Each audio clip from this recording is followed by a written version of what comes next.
All right, so we go to next step, that is add tags. See, why we need tags? Tags is nothing but name value pair. See, suppose you got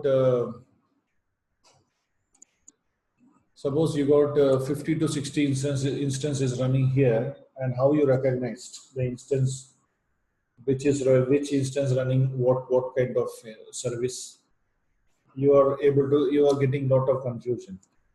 To stop that confusion, this is we have a tags and put it as a name and tag.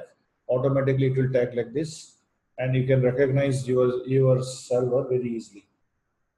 That's why we need to have a tags. If you don't have tags, no problem, you can run it. But when you are in some critical condition, finding your instance volumes are also very difficult, because AWS will recognize each and every instance by instance ID and volume ID. And he will recognize each and every images via AMID. We have a AMID. Via that, he recognized the particular instance. This instance belongs to which OS. So, and see the instance ID they have provided, and each volumes we have a volume ID like that. Either you tag, you don't tag, they will not care about that, but you can still run your service. You can run your server. But tagging is very important, so let me tag it. So any name you can give. Okay, any name you can give, like this is central. Any name you can give, and click next. And now this is very important component we call as a security group. Already we have discussed about these things in essential topic. Why it is important? Because security group is called stateful firewall, and there is a one more type of firewall we have in AWS, that is called stateless firewall. We call as a network ACL, and that network ACL is applied on subnet level. This is applied on instance level. So you can check this structure.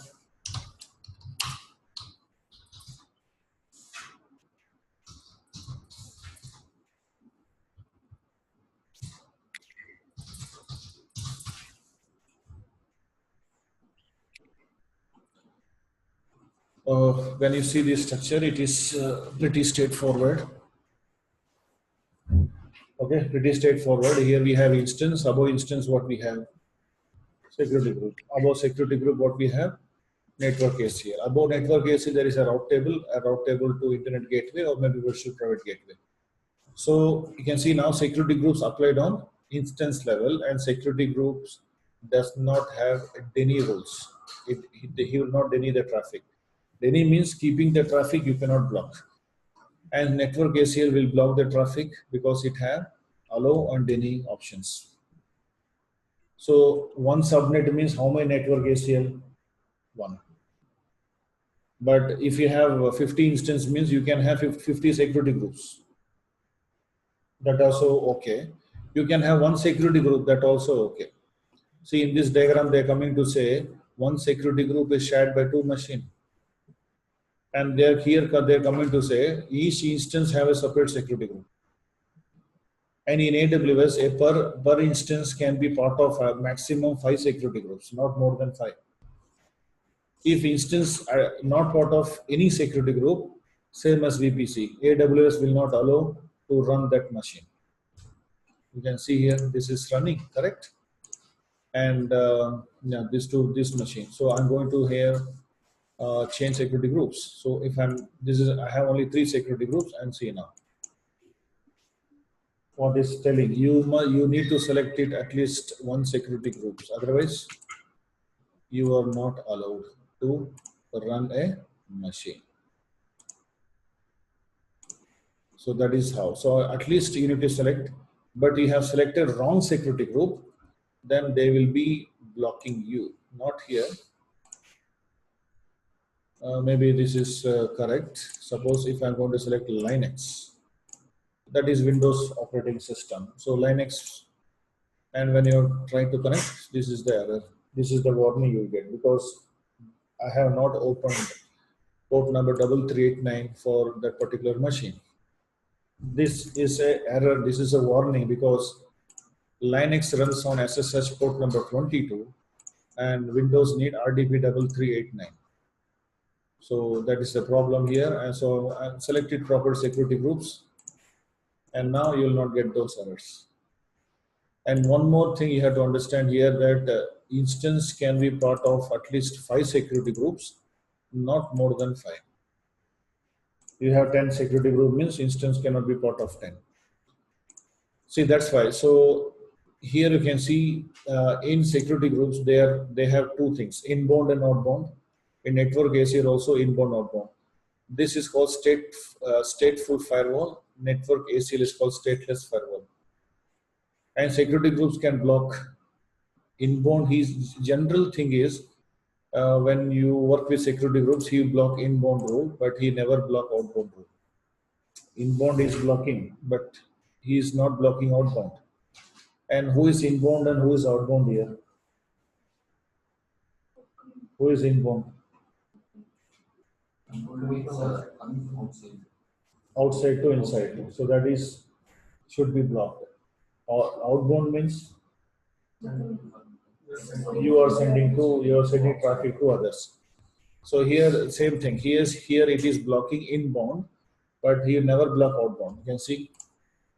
Take one example here in this machine, security groups.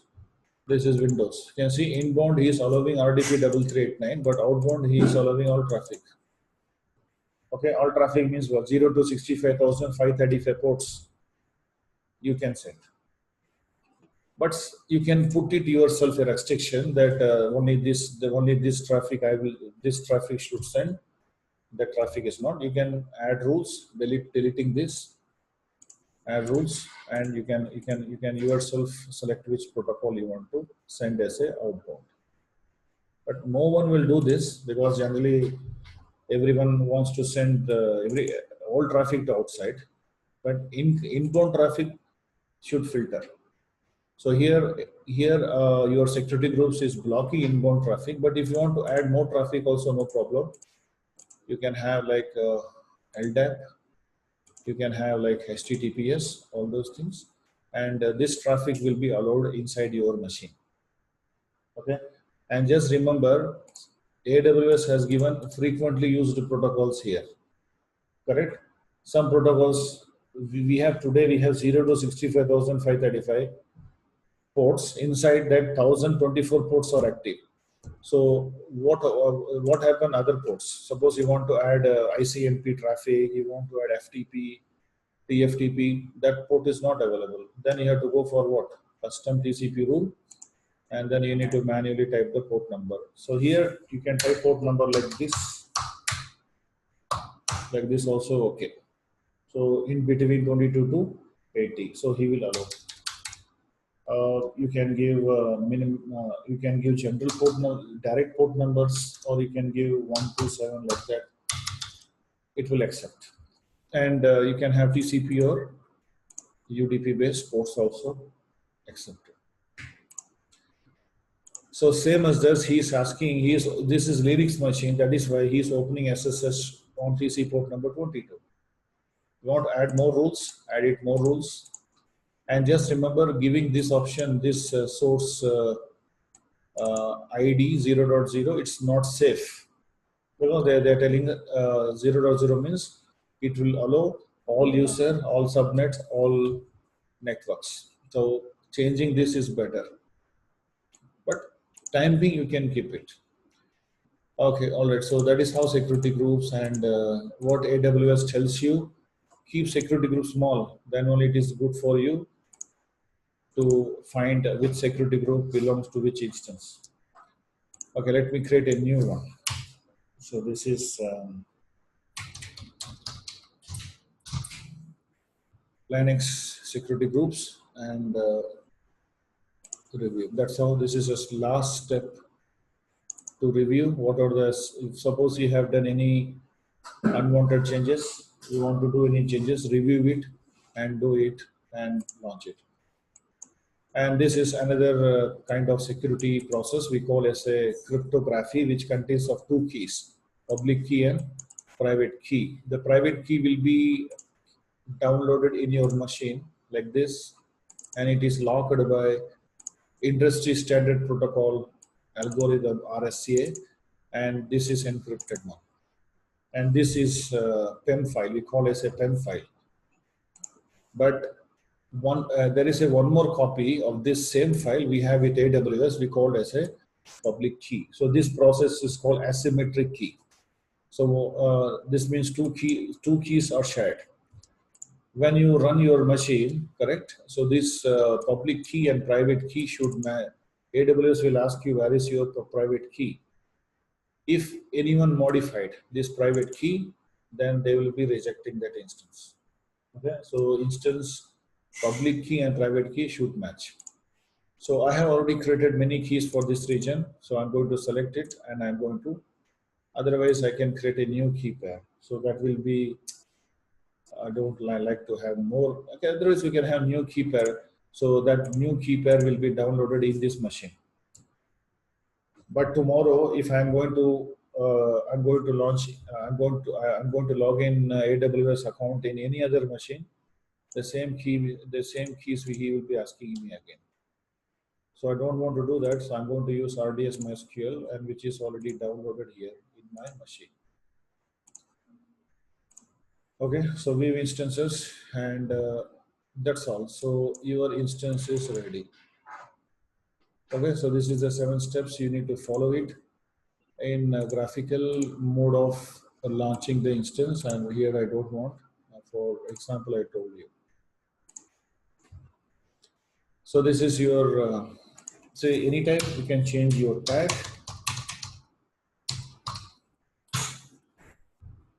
and here they have given complete description for this machine: public IP, private IP, public DNS, status checks, monitoring, tags, and other things.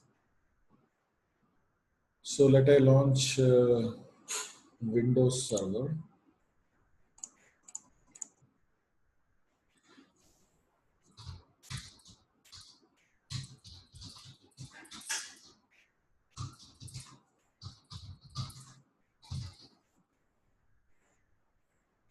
So I'm going to have a new security group for him.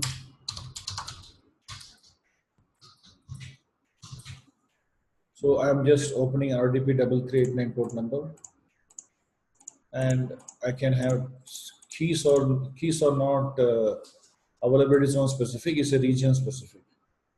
So I'm going to select the same key for both machines. So don't think that same password for both. Password will be different. Why password will be different? Correct, keys are same, which because of what the password will be different.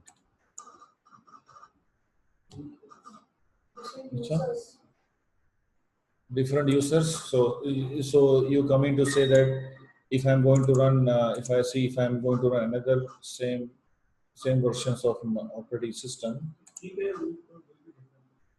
No, that's why I'm asking. No, key pair is same. Password is same or different? Why is different?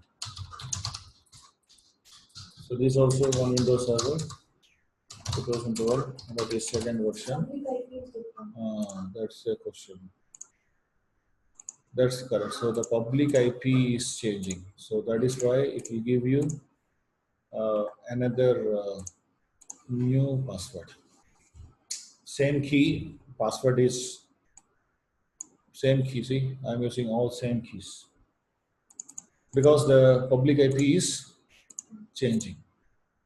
See, nothing is changing here. Hardware is same, availability zone is same, key file is same, security group is same, region same, everything same. But what is difference? This public IP.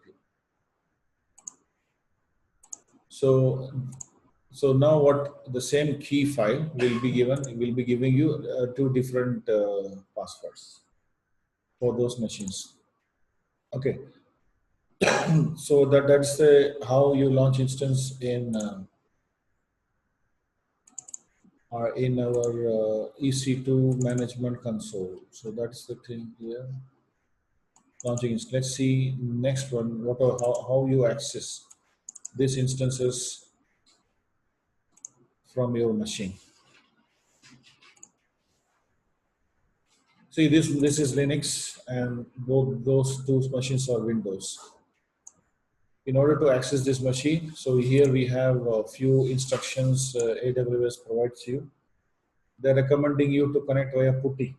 Okay, but we have other ways also to connect this machine.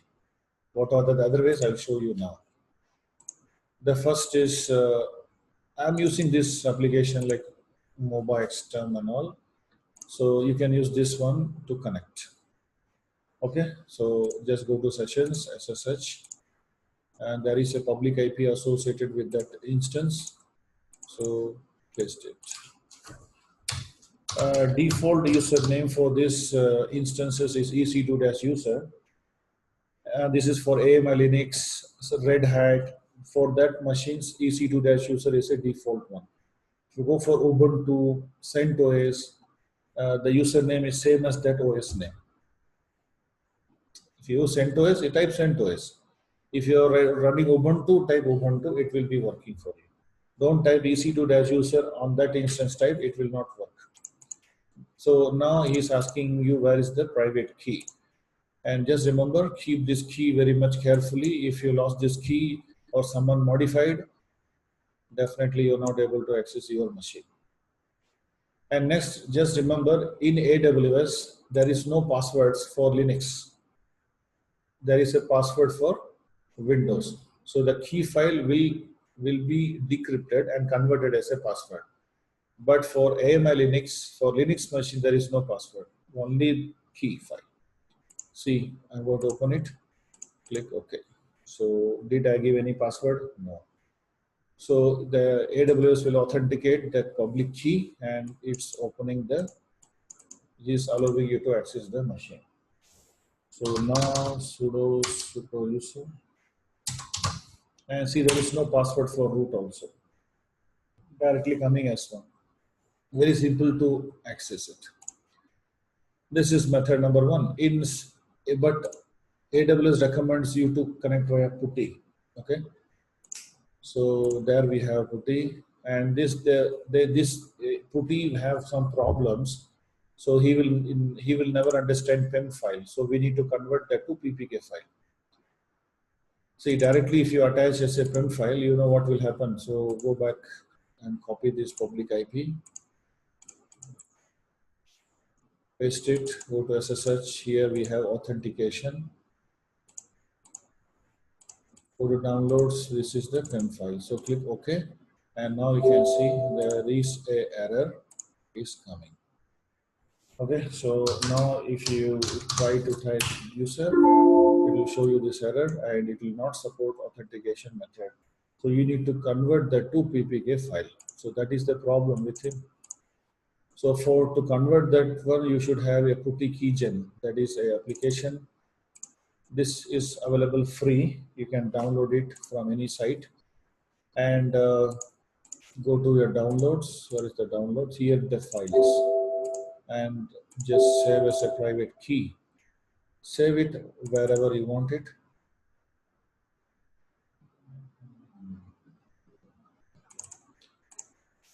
So here I have already saved that file. Okay. So just close it and go to PuTTY. Go to run and again you copy, or you can just copy this DNS endpoint to access it. Paste SSH authentication. There we have downloads. I have a videos here. This one and click OK. So now he will be asking you the username, type username, and see it should authenticate and it will allow you to access. Okay. So this is the method they want you to follow and connect it. It look like very much lengthy. And some people can log in like this also. So don't go for public IP. You can have this one. this DNS link, paste it. You have authentication, this one, and click open it. So directly it will be storing the key and log in as EC2 user. And here also you can able to log in. So this is second method, and third method is I can able to connect with my Linux machine, which is running here as a VM machine.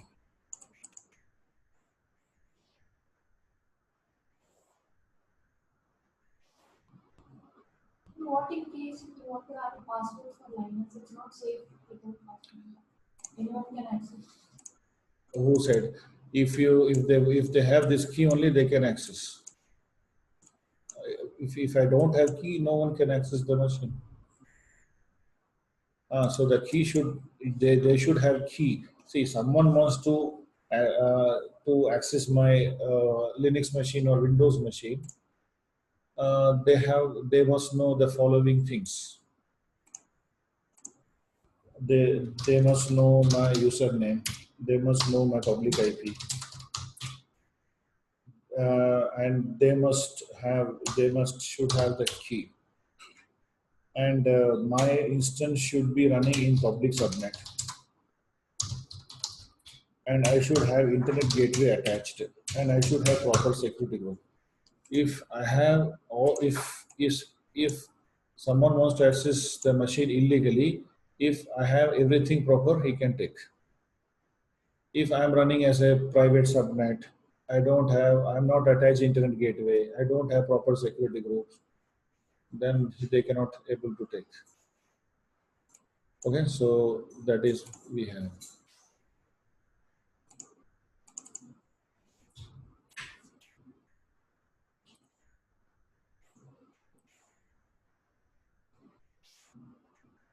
So there is one more method to take a remote to call the Linux machine inside your one of the Linux machine. Suppose it is running physically or it is running in VMware or any hypervisor. So you can call that machine here.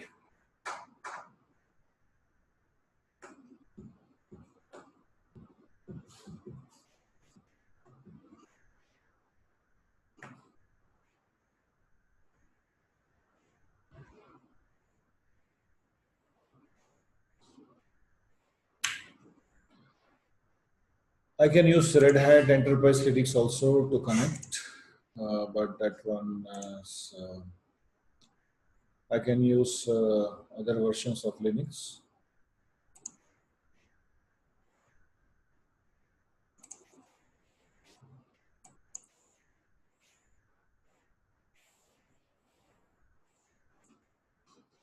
See, sometimes what people, as you asked me that it is not secure because it does not have password.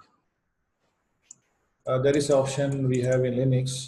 Then we can instead of key file, you can keep password as a security. So let's see how to do that. So first of all, you need to launch it here. Let's see, it's asking.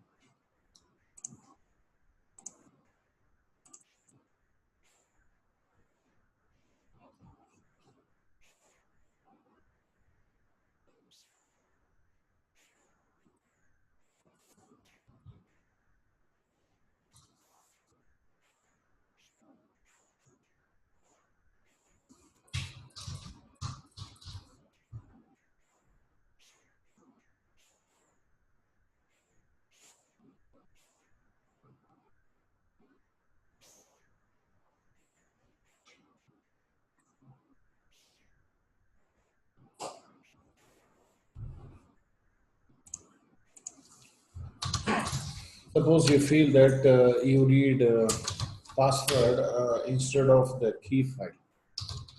You need to do some edit in this location. Vim etc ssh sshd underscore config. So set number And see here, go to that 40th number line and put hash. Permit root login, forced commands only, disable it. Come to line number 38, permit root login, yes. And go to password authentication, line number 65, which is written no, assign it as a yes, and save it. So just give service SSHD restart and change the password for root. So I'm going to change the password for EC2 user. And if you want, create some users. User add test. So test. So now again restart it. That's all. So how many users are there? /home. You can see 2 users are there. EC2-user and test. Okay. Just close it. Now again, you just go and try to log in without a key file. See, I'm not going to attach any key file. Click OK, and it will ask me the password. Correct? And let me give the password and see I'm connected. This is how. Okay, so you can keep the thing without a key file. So now I can able to take, I can allow other users to take SSH, like duplicate tab.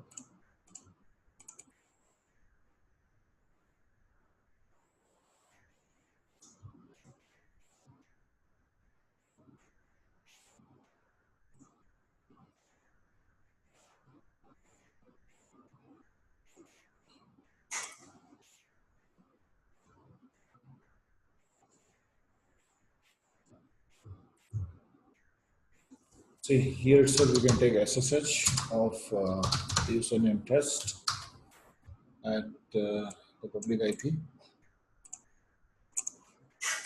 Paste it, enter, and see, and he can able to connect it. So now you have any machine connected with the internet. Go to that machine and just type this statement, this command, it will connect. He will ask only the password. So this is how you keep it without keep it password as a security, no key file. So now there is no recommendation to attach a key file also.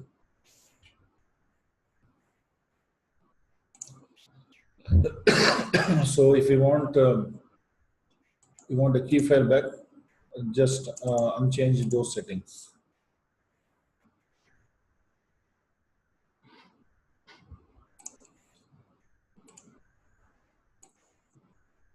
So that is how it is, and I'm going to show one more step, but this machine is not responding.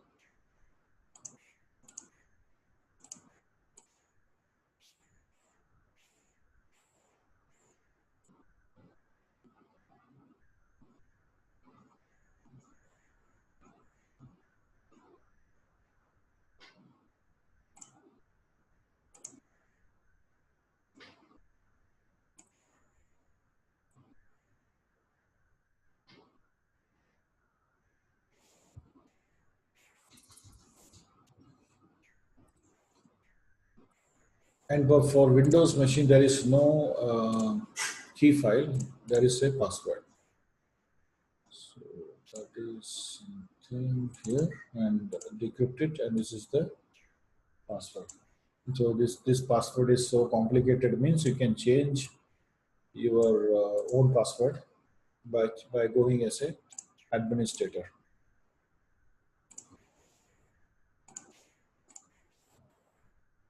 So paste it.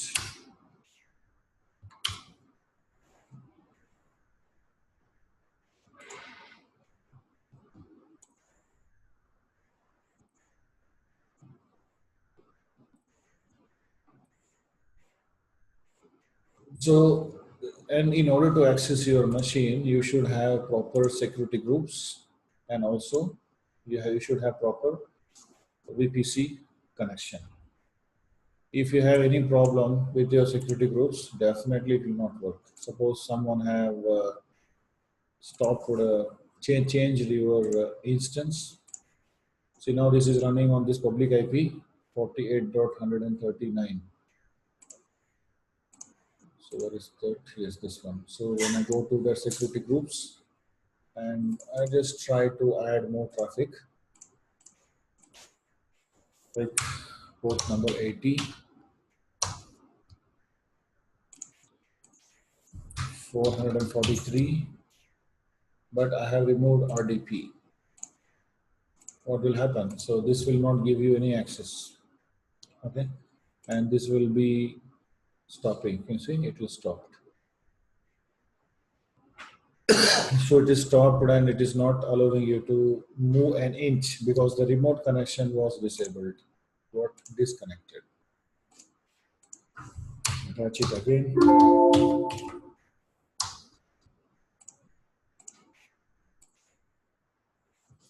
So that is closed, and again once you connect it, it will be rejoining you again.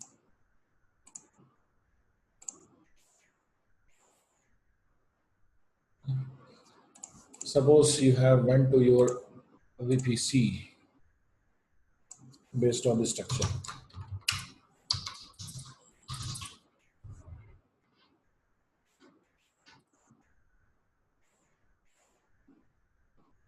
So based on this structure, there is a what internet gateway, and you go to VPC, and you then what you have done, you have de-attached internet gateway from one of the your default VPC route table. Here, where is the route table here? And this is routes. You can see there is a internet gateway. So you have de-attached. Okay, so once you de-attached, also you are in problem. Even though you have proper security groups, it will not run.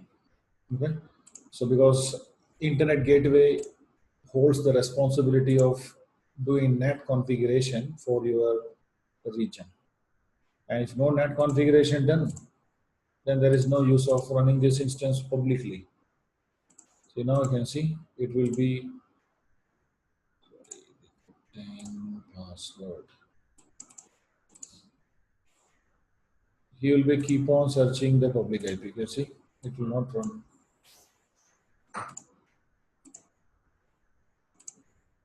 Keep on searching.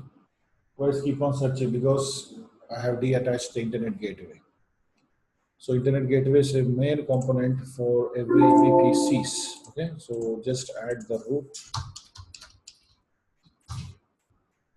and there is a internet gateway, and save it. So once you've done that, and now you can see it should communicate properly. Should communicate. And next methods, as I told, you can launch Linux instance inside your physical VM or maybe physical machine. This is my CentOS 7, which is running as a VM machine.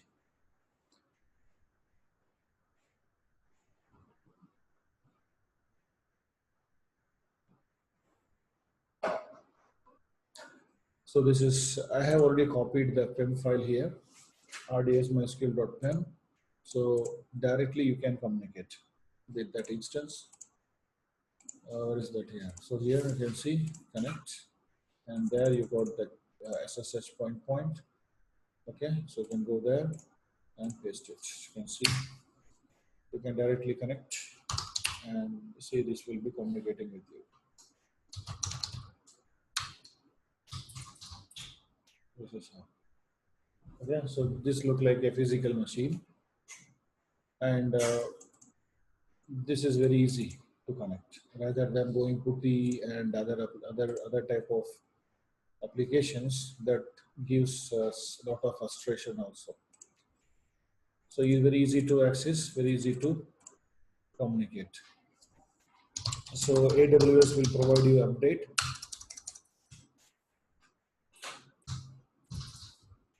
just give update, and you can see the updates is pending to install, and it will automatically install.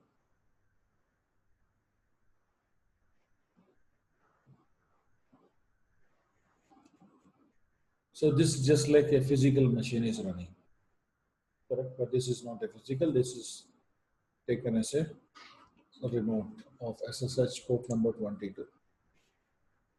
And you can take a remote of this also inside your Linux machines that I already told you, like VNC or X3 or DP.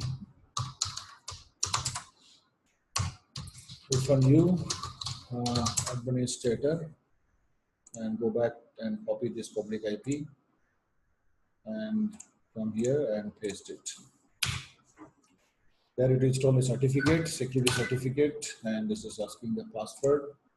So connect it, and there we have the password. And paste. The password is not visible. And here you can see it will be connecting back here. That is X3 or DP. Okay, we have VNC connector. You can also use that tool. And we have one more tool called our desktop. So why that also? You can take a remote of Windows inside your Linux, and you can start working with it.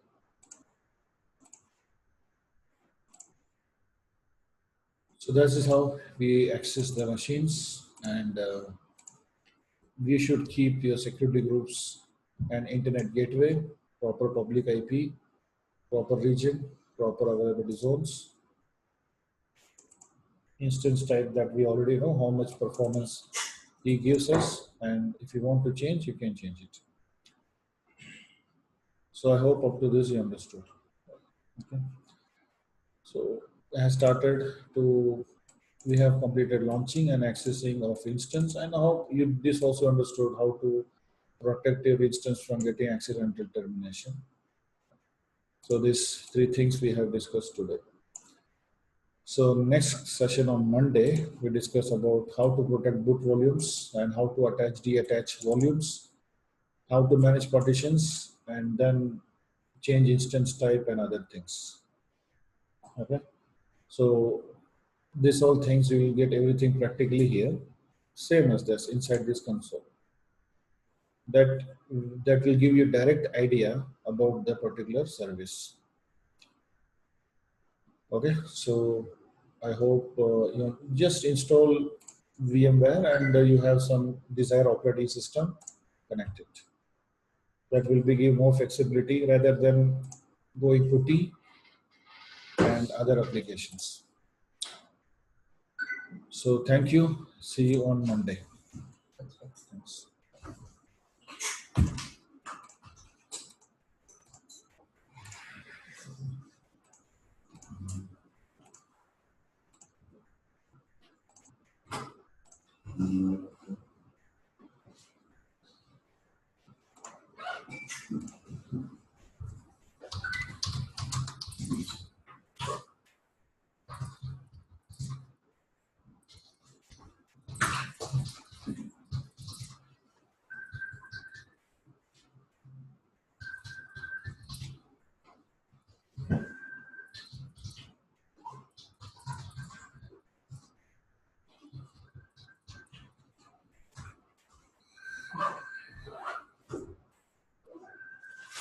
AWS connect services.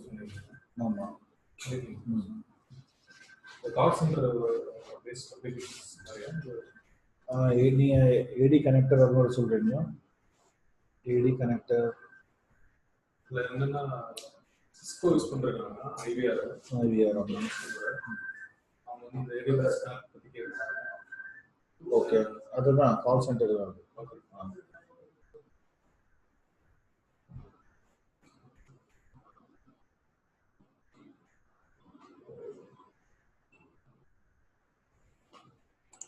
Video